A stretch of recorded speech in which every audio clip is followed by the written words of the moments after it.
समय इतना ज्यादा आंधी तूफान नहीं था, वरना शायद लोग चढ़ते भी ना क्रूज में। इतना दिमाग तो सब में होता है, पर टूरिस्टों को भले ही ना पता हो, इस पायलट को और एमपी टूरिज्म डिपार्टमेंट को तो पता था ना। ये तो बरगी डैम में वहाँ 15 सालों से ज्यादा से है ना कि येलो अलर्ट में क्रूज मत उतारो, मौसम अचानक बिगड़ सकता है। अलर्ट के बावजूद भी एमपी टूरिज्म का क्रूज पानी में उतारा गया और लोगों की जान चली गई। दूसरा सबसे बड़ा कारण है अनट्रेन्ड क्रू। इंडिया में कोई भी एडवेंचर स्पोर्ट्स या टूरिज्म हो, हमें अच्छे से पता है कि मैक्सिमम केसेस में ऑर्गेनाइजर्स की ट्रेनिंग्स और उनके लाइसेंसेस सिर्फ कागजों में होते हैं, असल में नहीं। इस बारे में डिटेल में मैंने अपनी इस deadly adventure sports of India वाली वीडियो में डिटेल में प्रूफ्स भी दिए थे, जरूर देखना। इस क्रूज पर टोटल 39 पैसेंजर्स थे, जिसमें से 15 से 16 तो करीब छोटे छोटे बच्चे ही थे, जो बेचारे अपने माँ बाप, दादा दादी, नाना नानी के साथ घूमने आए थे। ऐसी नाजुक ऑडियंस की क्राउड को मेंटेन करने के लिए गैस करो कितने लोग थे क्रूज पे? सिर्फ एक। सोचो, सिर्फ एक बंदे की जिम्मेदारी थी कि वो सभी बच्चों, बुजुर्गों और महिलाओं की क्राउड की जान बचाएगा अगर कुछ हादसा हो गया तो। क्योंकि इसके अलावा एक जो पायलट था वो तो क्रूज चलाने में बिजी ही रहने वाला था। रूल के हिसाब से जो टोटल 3 होने चाहिए थे, आज के दिन तो वो 3 भी नहीं थे, सिर्फ 2 ही थे, एक हेल्पर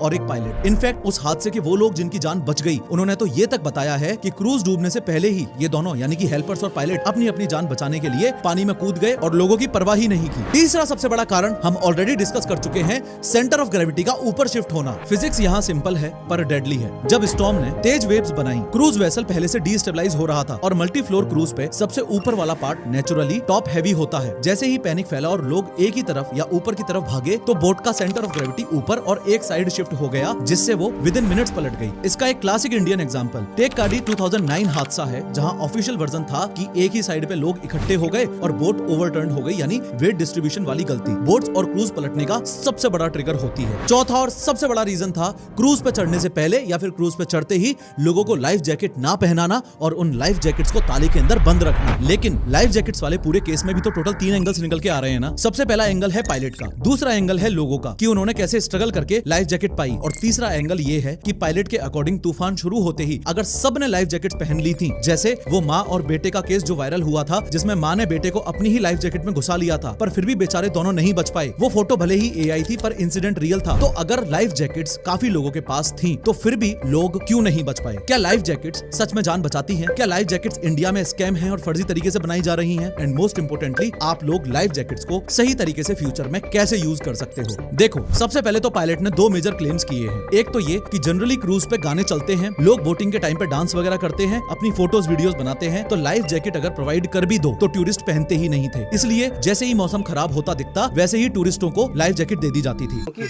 इसके पहले जो वीडियो है ये देखिए, इसमें किसी ने जैकेट नहीं पहन रखी है। हाँ, कोई भी पर्यटक ने नहीं पहन कुछ की कोई पहनता नहीं सर, किसी को देंगे तो भी नहीं बोलेंगे हम एंजॉय कर रहे हैं। दूसरा क्लेम पायलट ने ये किया कि उस 30 अप्रैल वाले जबलपुर क्रूज एक्सीडेंट में मौसम बिगड़ते ही लाइफ जैकेट सबको दे दी गई थी, जो कि सच नहीं है। पायलट के पहले क्लेम में फिर से सबसे बड़ी गलती एमपी टूरिज्म डिपार्टमेंट की निकल के आ रही है कि लाइफ जैकेट पहनना एक मैंडेटरी रूल क्यों नहीं था। लोगों की जिंदगी ज्यादा जरूरी है या फिर क्रूज पर डांस करती और मजे लेती हुई वीडियोस के एस्थेटिक्स? उसके अलावा पायलट का दूसरा क्लेम ऑब्वियसली झूठा साबित होता है जब आप इस ट्रेजेडी के सर्वाइवर्स की बात सुनते हो कि कैसे उन लोगों ने आखिरी मोमेंट पे ताला तोड़ के स्टोर रूम से लाइफ जैकेट्स निकाली, छीना झपटी हुई और सब लोगों को लाइफ जैकेट्स ऑब्वियसली नहीं मिल पाई। इसी समय पे ये बात करना भी तो जरूरी है कि जिन लोगों को लाइफ जैकेट्स मिली वो क्यों नहीं बच पाए? जो ये माँ बेटे थे जिनकी बॉडी आपस में बाद में लिपटी हुई मिली, इनके पास भी तो लाइफ जैकेट थी, ये क्यों नहीं बच पाए? देखो, लाइफ जैकेट्स एक ऐसा कवच होता है जो हमारी बॉडी के ऊपर पहना जाता है और इसका काम सिर्फ एक है, हमें पानी में डूबने से बचाना। बाहर से देखो तो ये एक मोटा सा वेस्ट जैसा लगता है जो सीने और पीठ के आसपास रैप हो जाता है और बेल्ट या बकल से बॉडी पे टाइट हो जाता है, लेकिन असली खेल इसके अंदर छुपा होता है। इसके अंदर हल्का फोम भरा हुआ होता है, जैसे थर्माकोल या स्पॉन्ज जैसा मटेरियल जो पानी में तैरता है। लाइफ जैकेट का पूरा डिजाइन इसी बात पर टिका हुआ है कि ह्यूमन बॉडी पानी से थोड़ी ज्यादा भारी होती है, इसलिए हम डूबते हैं और लाइफ जैकेट उस एक्स्ट्रा वेट को बैलेंस करके हमें ऊपर रखती है। यहाँ एक इंपॉर्टेंट बात समझने वाली ये है कि लाइफ जैकेट और स्विमिंग फ्लोट या ट्यूब अलग अलग चीजें हैं। सही लाइफ जैकेट का डिजाइन ऐसे बनाया जाता है कि अगर तुम बेहोश भी हो जाओ फिर भी तुम्हारा मुंह पानी के ऊपर रहे और तुम आसमान की तरफ मुंह करके सीधे तैरो। इसको टेक्निकल लैंग्वेज में सेल्फ राइटिंग बोला जाता है, मतलब बॉडी अपने आप पलट के चेहरा ऊपर ले आती है ताकि सांस आती रहे। इसलिए प्रॉपर लाइफ जैकेट में कॉलर वाला हिस्सा थोड़ा मोटा हो जाता है और सर और गर्दन को सपोर्ट देता है। यूजुअली स्विमिंग पूल में यूज होने वाला ट्यूब या सिंपल फ्लोट ये काम नहीं करता, वो सिर्फ तब काम करेगा जब तक तुम होश में हो और खुद को संभाल रहे हो। लाइफ जैकेट के पीछे की असली साइंस है बॉयंसी, यानी कि उठान। बॉयंसी का सिंपल मतलब है कि पानी जब किसी चीज को अपने अंदर घुसने नहीं देता और उसे ऊपर की तरफ धकेलता है, बस उसी ताकत को बॉयंसी कहते हैं। जब कोई भी चीज पानी में जाती है तो वो अपनी जगह का कुछ पानी हटा देती है और जितना पानी हटता है उतने वेट के बराबर पानी उसे ऊपर धकेलता है। अब इंसान की बॉडी की डेंसिटी पानी के बिल्कुल आसपास होती है, इसलिए थोड़ी सी गड़बड़ पे डूब जाती है। जब जब तुम लाइफ जैकेट पहनते हो तो लाइफ जैकेट के अंदर फोम या हवा भर के तुम्हारा पूरा पैकेज यानी कि तुम प्लस जैकेट इतने हल्के हो जाते हो कि अब तुम पानी से कम भारी हो जाते हो और पानी तुम्हें नीचे जाने ही नहीं देता। सिंपल लैंग्वेज में जैकेट तुम्हारे साथ ऐसी या इतनी तैरने वाली चीज चिपका देती है कि ओवरऑल तुम पानी पे फ्लोट करने लगो। पर सोचने वाली बात यह है कि अगर लाइफ जैकेट इतनी ही अच्छी चीज है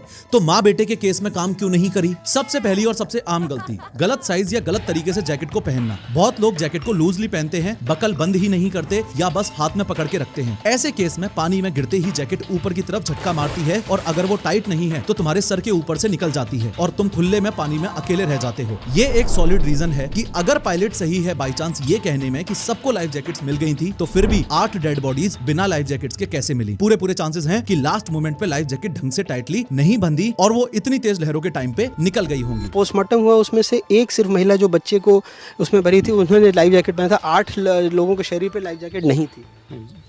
नहीं सर, जैकेट तो सभी को दी गई थी। वो नहीं थी कुछ लोगों के शरीर। इसी तरह अगर साइज गलत हो, जैसे बड़े आदमी की जैकेट बच्चे को पहना दी तो वो फिसल जाती है। दूसरी बड़ी बात, लाइफ जैकेट हर सिचुएशन में काम नहीं आती। अगर पानी बहुत तेज बह रहा हो, जैसे बांध या नदी के स्ट्रॉन्ग करंट में, या बहुत ठंडा हो तो जैकेट तुम्हें फ्लोट तो करा देगी पर करंट तुम्हें रॉक्स पे जाके पटक देंगे या ठंड से होश उड़ सकते हैं और तैरना फिर भी मुश्किल हो सकता है। ऐसे ही अगर तुम जैकेट पहन के बहुत डीप या तेज करंट में उल्टे फंस जाओ या कोई चीज जैसे रस्सी या जाल, मशीन तुम्हें नीचे खींच रही हो तो बॉयंसी उस पुलिंग फोर्स के सामने हार सकती है। और सबसे इंपॉर्टेंट, अगर तुम पानी में गिरने से पहले ही पैनिक करके उल्टा सीधा हाथ पैर मारते हो या घबराहट में सांस रोक लेते हो तो चाहे जैकेट सही हो, डर ही तुम्हें डुबा सकता है। मतलब जैकेट तुम्हें तैराती जरूर है पर दिमाग ठंडा और सही ट्रेनिंग वो भी उतनी ही जरूरी चीज है। जबलपुर क्रूज एक्सीडेंट में माँ बेटे के केस में सबसे क्लोजेस्ट रीजन जो निकल के आया वो ये कि जब क्रूज पलटा तो वो दोनों बेचारे बोट के नीचे ही फंसे रह गए थे। उनके रिलेटिव्स तो बाहर आ गए पर वो बेचारे क्रूज के नीचे ही फंसे रह गए। और अगर क्रूज पलटते वक्त आप समय रहते क्रूज से दूर नहीं हुए तो आपकी लाइफ जैकेट किसी काम की नहीं। इतनी भारी क्रूज के नीचे वो कोई काम नहीं करेगी। सच ये है कि लाइफ जैकेट खुले पानी में जान बचाती है पर एक डूबती या पलटती हुई बंद बोट या केबिन के अंदर उसका उठान उल्टा तुम्हें छत से चिपका के बाहर निकलने से रोक सकता है। इसलिए अगर बोट पलट रही हो और तुमने टाइटली जैकेट पहन रखी हो तो सबसे पहले खिड़की या दरवाजे से बाहर खुले पानी में निकलना या दूर कूदना जरूरी है। फिर जैकेट तुम्हें ऊपर रखेगी। जिस बच्चे को तैरना नहीं आता उसे भी अगर सही साइज की लाइफ जैकेट के साथ बाहर खुले पानी में ले आया जाए तो अंदर फंसने से कई गुना बेहतर है। पर ध्यान रखो, लाइफ जैकेट डूब ही नहीं सकती वाली गारंटी नहीं देती है। ठंडे पानी का शॉक, तेज लहरें, करंट और पैनिक जैकेट के बावजूद जान ले सकते हैं। और सबसे इंपॉर्टेंट, बड़े आदमी का जैकेट बच्चे को मत पहनाओ। बड़ा जैकेट बच्चे के सर से निकल जाता है या मुंह पानी में डुबो देता है। बच्चे को हमेशा उनके अपने साइज के अप्रूव्ड जैकेट्स चाहिए। तूफान को बोगस कहना गलत है। लेक और रिवर पे अचानक स्टॉर्म सच में आते हैं और जान लेते हैं। और यहाँ तो पहले से हवा की वार्निंग भी थी जो इग्नोर हुई। असली गलती स्टॉर्म नहीं, सेफ्टी रूल्स की लापरवाही थी। यहाँ तक हमें यह समझ आ चुका है कि जबलपुर क्रूज एक्सीडेंट केस में लाइफ जैकेट्स को लेके पूरी कहानी ये थी कि पायलट ने अपना अलग एंगल दिया कि लोग लाइफ जैकेट ही नहीं पहनना चाहते। लोगों ने अपनी बात भी रखी कि हमें लास्ट मोमेंट पे ताला तोड़ के लाइफ जैकेट्स निकालनी पड़ी और माँ बेटे के केस में लाइफ जैकेट इसलिए मदद नहीं कर पाई क्योंकि वो क्रूज के नीचे ही फंसे रह गए थे। पर इस पूरी कहानी का सबसे बड़ा झटका ये भी है कि ये क्रूज असल में कानूनी तौर पे चलना ही नहीं चाहिए था। ये सिर्फ कोई सेफ्टी लैप्स नहीं था, ये सीधा सीधा कोर्ट के ऑर्डर का उल्लंघन था। हुआ ये कि 2023 में भोपाल के एक एनवायरमेंटलिस्ट सुभाष सी पांडे ने नेशनल ग्रीन ट्रिब्यूनल यानी एनजीटी में एक एप्लीकेशन डाली कि मोटर और क्रूज बोट्स चलने से भोपाल के लेक्स और वेटलैंड्स का पानी और उसके अंदर के जीव जंतु बर्बाद हो रहे हैं। एनजीटी यानी कि नेशनल ग्रीन ट्रिब्यूनल एक ऐसा स्पेशल कोर्ट है जो सिर्फ एनवायरमेंट से जुड़े मामले देखती है, जैसे पानी, जंगल, पॉल्यूशन वगैरह, और गलती करने वालों पे रोक या जुर्माना लगा सकती है। एनजीटी ने सुभाष सी पांडे की उस बात को माना भी और एक लैंडमार्क ऑर्डर दे दिया कि भोज वेटलैंड यानी अपर लेक समेत स्टेट की वाटर बॉडीज और वेटलैंड्स इंक्लूडिंग नर्मदा से जुड़ी जगहों में मोटर से चलने वाली क्रूज और बोट्स नहीं चलेंगी। इतना ही नहीं, जब एमपी टूरिज्म ने इस ऑर्डर को सुप्रीम कोर्ट में चैलेंज किया तो मार्च 2024 में सुप्रीम कोर्ट ने भी एनजीटी का फैसला सही ठहराया। हाँ, यहाँ एक बात क्लियर कर दूं, एमपी टूरिज्म का दावा है कि ये ऑर्डर सीधा बरगी पे लागू नहीं होता था, सिर्फ कुछ स्पेसिफिक जगहों पे था। पर रिपोर्ट्स और एनवायरमेंटलिस्ट इसका उल्टा कहते हैं। और ध्यान दो, सिर्फ बिना मोटर वाली बोट्स को ही छूट दी गई। मोटर वाली बोट वो होती है जो इंजन और डीजल से चलती है, जैसे ये क्रूज, और बिना मोटर वाली वो जो हाथ या पैर से चलती है, जैसे पैडल बोट या नाव। एनजीटी ने सिर्फ मोटर वाली पे रोक लगाई आई थी क्योंकि उनका इंजन और तेल ही पानी को गंदा करता था। लेकिन टूरिज्म डिपार्टमेंट ने तो हद ही कर दी।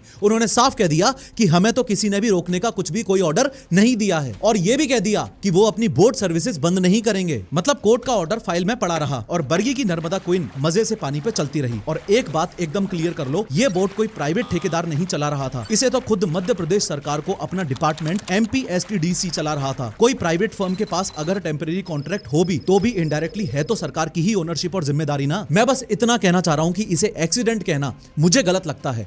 एक्सीडेंट वो होता है जो अचानक हो जाए, बिना वार्निंग के हो जाए, गलती से हो जाए। पर मेरे हिसाब से ये 13 लोगों की मौत सिस्टम की सीधी लापरवाही थी। ये जानें बचाई जा सकती थी, और ये लापरवाही किसी एक आदमी की नहीं बल्कि पूरे सिस्टम ने मिलकर की थी। तभी तो कोर्ट ने इसे क्रिमिनल नेग्लिजेंस और कल्पेबल होमिसाइड का एंगल मानते हुए FIR लिखने का ऑर्डर दिया। जरा लेयर बाय लेयर देखो कि सिस्टम ने कहां-कहां धोखा दिया। पहला धोखा, पैसे का लालच और गड़बड़। बोट में 40 से ज्यादा लोग बैठे पर टिकट सिर्फ 29 के ही कटे, यानी काफी लोग बिना टिकट के घुसे। और अब सवाल यह है कि हर टिकट के 200 रुपए के हिसाब से बाकी पैसा कहां गया। ये बिना टिकट वाली एंट्री और पैसे की गड़बड़ी पूरी तरह जांच का सब्जेक्ट है। पैसे का लालच यहाँ भी कि येलो अलर्ट था, फिर भी MP टूरिज्म ने बोटिंग चालू रखी, जबकि उन्हें वो तब तक बंद कर देनी चाहिए थी। दूसरा धोखा, मेंटेनेंस। ये लगभग 20 साल पुरानी बोट थी जिसके इंजन पहले से ही खराब थे। और सबसे बड़ी बात, हादसे से करीबन 2 महीने पहले 1 मार्च को खुद माइकल रिसोर्ट के मैनेजमेंट ने MP टूरिज्म को लेटर लिख के दिया था कि ये क्रूज पानी में उतरने लायक नहीं है। हैदराबाद के एक्सपर्ट्स ने साफ बोला था कि इंजन पुराने हो चुके हैं, स्पेयर पार्ट्स मिलते नहीं, इन्हें तुरंत बदलो। फिर भी रिवर नर्मदा के रिजर्वायर में जहां तूफान आ सकता है वहां ये बीमार बोट उतार दी गई। ये लापरवाही नहीं, ये लोगों की जान के साथ सीधा खिलवाड़ था। तीसरा धोखा, और ये सबसे डरावना है, लाइफ जैकेट्स बोट में थे, हर पैसेंजर के लिए, हर क्रू मेंबर के लिए, पर वो पॉलीथीन की थैलियों में एक के ऊपर एक पैक्ड पड़े थे स्टोर रूम के अंदर। मतलब इतने सालों में उन्हें कभी निकाला ही नहीं गया, कभी पहनाया ही नहीं गया। जब पानी अंदर घुसा, जब लोग चिल्ला रहे थे, तब नीचे जाके जैकेट्स के पैकेट खोले। सोचो, उस पैनिक में मरने से ठीक पहले लोग अपनी जान बचाने वाली चीज का रैपर खोल रहे थे। और चौथा धोखा, वो आदमी जिसके हाथ में सबकी जान थी, महेश पटेल। जिस पल बोट डूबा उसने एक बार भी पीछे मुड़कर नहीं देखा, ना कोई कोशिश ना कोई हिम्मत। सर्वाइवर्स ने इंटरव्यू में बताया है कि वो सीधा पानी में कूदा और तैरकर किनारे पे भाग गया, पैसेंजर्स को छोड़कर डूबने के लिए। अब समझने वाली बात यह है कि हर लेयर पे एक ही चीज कॉमन थी, हर बार की तरह चलता है वाला एटीट्यूड। टिकट में चलता है, इंजन में चलता है, और जैकेट नहीं पहनी तो भी चलता है। और अब फंस गए हो तो अपनी जान बचा लो, बाकी सब चलता है। यही 2 शब्द चलता है इस देश में हजारों लोगों को मार देते हैं। मोरबी ब्रिज का केस, ये बोट, ई रिक्शा, ये एक ही बीमारी के अलग अलग चेहरे हैं। एक अच्छी बात जरूर हुई, जबलपुर कोर्ट ने खुद आगे बढ़ के सुओ मोटो कॉग्निजेंस लिया, FIR का ऑर्डर दिया और BNS सेक्शन 106 और 1110 लगाए। कोर्ट ने साफ साफ कहा कि अगर इस ड्राइवर पे एक्शन नहीं हुआ तो कल के दिन हर बोट ड्राइवर ऐसी मुसीबतों में लोगों को छोड़ के भाग जाएगा। पर सच ये है कि कोर्ट एक FIR बाद में जरूर लिखवा सकता है, लेकिन वो 13 सांसें वापस नहीं ला सकता। सिस्टम ने पहले लालच में इन लोगों को बोट में बिठाया और फिर लापरवाही से उन लोगों को बोट से डुबा दिया, और आखिर में ड्राइवर ने उन्हें अकेला छोड़कर डूबने के लिए पानी में पटक दिया। जबलपुर क्रूज हादसे में 13 लोगों की जान उनके डूबने से नहीं, ये हमारे सिस्टम के चलता है वाले एटीट्यूड की वजह से गई है। ऐसे कई इंसिडेंट्स हैं जो बताते हैं कि आगे आने वाले टाइम के लिए रेडी रहना कितना जरूरी है।